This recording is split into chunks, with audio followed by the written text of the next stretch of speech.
Hello everyone, my name is Manish. मैं इस video पर बात करने वाला हूं छत्तीसगढ़ बोर्ड मासिक असाइनमेंट आंतरिक मूल्यांकन परीक्षा कक्षा 12वीं विषय हिंदी के बारे में बताने वाला हूं। तो स्टूडेंट वीडियो को लाइक शेयर और यूट्यूब चैनल को सब्सक्राइब कर ले। इसका पीडीएफ टेलीग्राम ग्रुप और वेबसाइट पर मिलेगा, लिंक डिस्क्रिप्शन पर, तो जाकर डाउनलोड करें। समय रहेगा 40 मिनट, पूर्णांक 25 अंक, माह अगस्त, विषय हिंदी का मासिक मूल्यांकन। प्रश्न क्रमांक पहला, निम्नलिखित काव्यांश ध्यानपूर्वक पढ़कर नीचे लिखे प्रश्नों के उत्तर लिखिए। सारी मुश्किल को धैर्य से समझे बिना मैं पेज को खोलने के बजाय उसे बेतरह कसता चला जा रहा था, क्योंकि इस करतब पर मुझे साफ सुनाई दे रही थी तमाशबीनों की सबादी और वाह वाह। तो यहाँ पर 3 प्रश्न है, प्रत्येक प्रश्न यहाँ पर 2-2 अंक का पूछा गया है। इसका पहला प्रश्न, कवि की अभिव्यक्ति पर तमाशबीनों की क्या प्रतिक्रिया थी। दूसरा, कवि ने भाषा की तुलना किससे की है और क्यों। तमाशबीनों से कवि का क्या तात्पर्य। 3 प्रश्न पूछा गया है। दूसरा प्रश्न है, निम्नलिखित काव्यांश को ध्यान से पढ़कर प्रश्नों के उत्तर देना है। दुनिया की सबसे हल्की और रंगीन चीज उड़ सके, दुनिया का सबसे पतला कागज उड़ सके, बांस की सबसे पतली कमानी उड़ सके कि शुरू हो सके सीटियों, किलकरियों और तितलियों की इतनी नाजुक दुनिया। 2 प्रश्न है, 2 प्रश्न 4 अंकों के लिए। काव्यांश के भाषा सौंदर्य पर प्रकाश डालिए। दूसरा है, काव्यांश की अलंकार योजना पर प्रकाश डालिए। तीसरा प्रश्न है, अथवा पूछा गया 3 अंकों का इम्पोर्टेंट प्रश्न है बोर्ड परीक्षा के लिए। एक नाटक लेखन में शिल्प कथ्य कितना महत्वपूर्ण होता है। अथवा है, कविता की रचना में शब्द चयन कैसे किया जाता है। चौथा प्रश्न, महामारी फैलने के बाद गांव में सूर्योदय और सूर्यास्त के दृश्य में क्या अंतर होता था। लोगों ने लड़कों की टोली को मेढक मंडली नाम किस आधार पर दिया। यह टोली अपने आप को बंदर सेना कहकर क्यों बुलाती थी। तीसरा प्रश्न, इस कविता के बहाने बताइए कि सब घर एक कर देने के मायने क्या है। चौथा प्रश्न, बच्चों के कपास की तरह कोमल और उनके पैरों को बेचैन क्यों कहा गया है। पतंग कविता के आधार पर उत्तर दीजिए। प्रश्नों के उत्तर 12 अंकों के लिए है। 3 अंकों का यहाँ पर नाटक पूछा गया है। अब इसका उत्तर भी देखते हैं यहाँ पर। तो पहला उत्तर, कवि की अभिव्यक्ति पर तमाशबीनों की प्रतिक्रिया थी कि वे उसकी तारीफ कर रहे, वे उसकी अभिव्यक्ति को एक कर्तव्य के रूप में देख रहे थे, उसकी सराहना कर रहे थे। ये पहले का उत्तर होगा, आपको समझना है, उसके बाद उनको उत्तर में लिखना है। उसके बाद दूसरा है, कवि ने भाषा की तुलना पेंच से की है। भाषा भी पेंच की तरह ही है, इसे सही ढंग से इस्तेमाल करने के लिए धैर्य और समझ की ज़रूरत होती है। तीसरा प्रश्न का उत्तर, तमाशबीनों से कवि का तात्पर्य उन लोगों से है जो भाषा को समझते, इसका इस्तेमाल सही ढंग से करते हैं। ये लोग भाषा को एक कला के रूप में देखते हैं और इसका इस्तेमाल दूसरों को प्रभावित करने के लिए करते हैं। 3 प्रश्नों का उत्तर यहाँ पर पूछा गया था।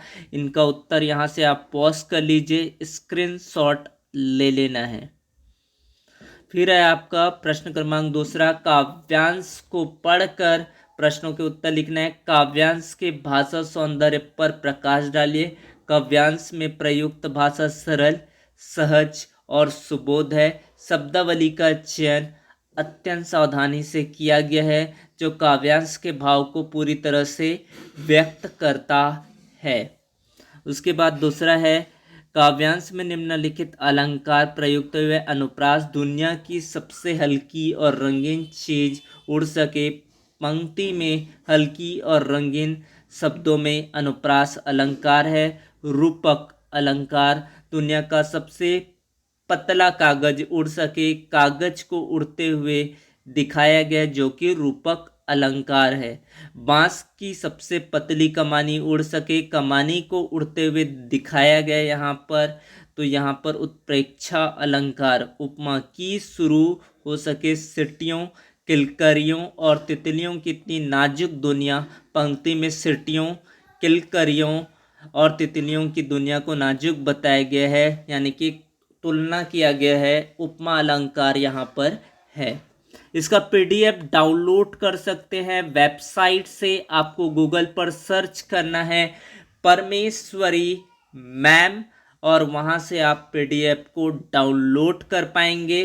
वहाँ पर आपको पीडीएफ फॉर्म में आपको पोस्ट दिया है, उनमें से आपको पीडीएफ को डाउनलोड करना है। प्रश्न क्रमांक 3, एक नाटक लेखन में शिल्प कथ्य कितना महत्वपूर्ण होता है। नाटक लेखन में शिल्प कथ्य का महत्व यहाँ पर देखते हैं तो पहला पॉइंट आएगा इसका, शिल्प नाटक के प्रमुख तत्व को रूपांतरित करता है, जो किसी कहानी को रंगीनता और आकर्षण देता है। ये पॉइंट पहला रहेगा। आप यहाँ से पॉज कर लीजिए, स्क्रीनशॉट आपको लेना है।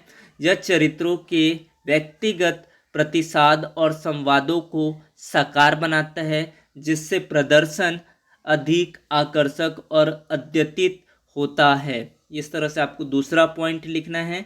तीसरा, शिल्प सही भावनाओं और संदेश को प्रकट करने में मदद करते हैं, जो नाटक की गहराइयों और दर्शकों तक पहुंचता है। तो यहाँ से पॉज और स्क्रीनशॉट आपको लेना है। अथवा आपको देख लेना है कविता की रचना में शब्द चयन कैसे किया जाता है। भाषा और विषय के आधार पर शब्द चयन किया जाता है ताकि कविता का संवाद उचित रूप से प्रकट हो सके। ये पॉइंट नंबर 1। पॉइंट नंबर 2, ध्वनि, छंद और रूपकों के साथ शब्दों का संयोजन किया जाता है ताकि उसकी सुंदरता और संगति बने रहे। संक्षिप्तता और प्रकार के आधार पर शब्दों का उपयोग किया जाता है, जिससे कविता का भावपूर्ण और प्रभावी प्रस्तुतिकरण हो। इस तरह से आपको उत्तर देना है और भी चीज़ें आपको ध्यान में रखना है।